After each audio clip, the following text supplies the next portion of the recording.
नमस्कार शिक्षक मित्रांनो, निपुण महाराष्ट्र अभियानांतर्गत इयत्ता दुसरीच्या विद्यार्थ्यांसाठी मराठी विषयातील वाचन कौशल्यामधील स्तर क्रमांक 14 आपण पाहणार आहोत. हा स्तर जो आहे अपरिचित मजकुरातील 4 ते 5 सोप्या शब्दांनी तयार झालेली लहान वाक्ये अचूकपणे योग्य गतीने विरामचिन्हासह आणि आरोह अवरोहासह वाचणे हे एक महत्त्वाचे शैक्षणिक उद्दिष्ट आहे. मागील व्हिडिओमध्ये आपण साध्यकर्त्यांना काही आव्हाने येतात ज्यांचे निराकरण करणे यासाठी आपण कृती मालिका पाहिली. हा स्तर मुलांना सहज आणि आनंददायी पद्धतीने शिकवण्यासाठी नाविन्यपूर्ण कृती मालिका वर्गात कशी राबवता येईल हे आज आपण पाहूया. यापुढची जी कृती आहे भूमिका वाचन. भूमिका वाचन कथा वाचन करताना पात्राचे संवाद आरोह अवरोहाने वाचायला लावणे शिक्षक आधी दाखवून देतील. मग या भूमिका वाचनचा उद्देश काय? आरोह अवरोहाचा सराव. तयारी काय लागणार तर छोट्या कथा संवाद. यासाठी आपण कृती काय करायची आहे?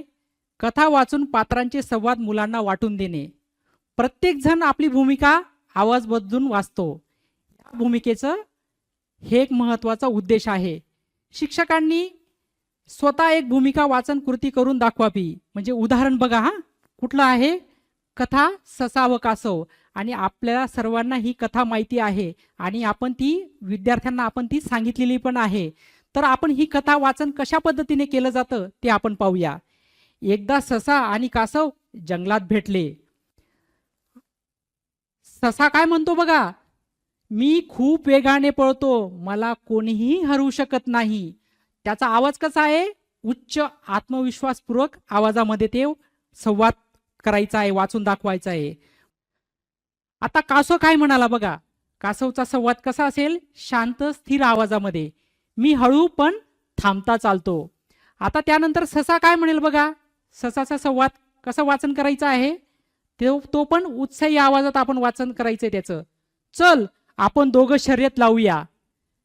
म्हणजे वाचन करताना सुद्धा ते त्याचा सशाचा जो काही उत्साह आहे तो आपल्या आवाजातून दिसला पाहिजे. आता कासव काय म्हणतो बघा, ठीक आहे पण मी थांबणार नाही. त्याचा आवाज कसा आहे? शांत ठाम आवाजामध्ये असं ते वाचन करायचंय. शर्यत सुरू झाली. ससा जोरात पळाला, कासव हळू चालत राहिला. आता ससा म्हणाला, कासव तर खूप मागे आहे, थोडं झोपून घेतो. म्हणजे आता तो पळता पळता थकलेला आहे आणि त्या थकलेल्या आणि आळशी आवाजात आपण ते वाचन करायचं आहे. मग काय झालं?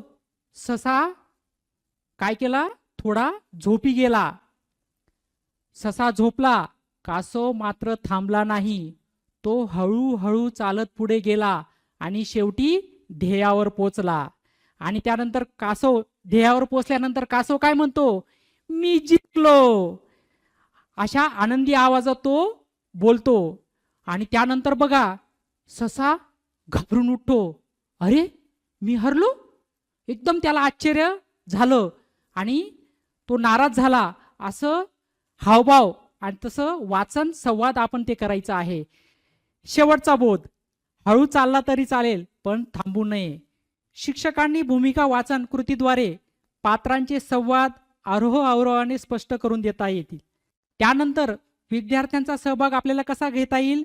मुले एकमेकांचे संवाद अभिनयासह वाचतील. जसं आपण आता अभिनयासह वाचन करून दाखवलं ना, त्या पद्धतीने. वरील कृतीचे मूल्यांकन आपल्याला कसे पाहता येईल? तर विद्यार्थ्यांचे वाचन करताना आरोह अवरोह योग्य वापरला का? दिलेला संवाद अथवा कथा भावनांसह वाचले का? हे पडताळून पाहता येईल. योग्य तिथे आपल्याला मार्गदर्शन करता येईल.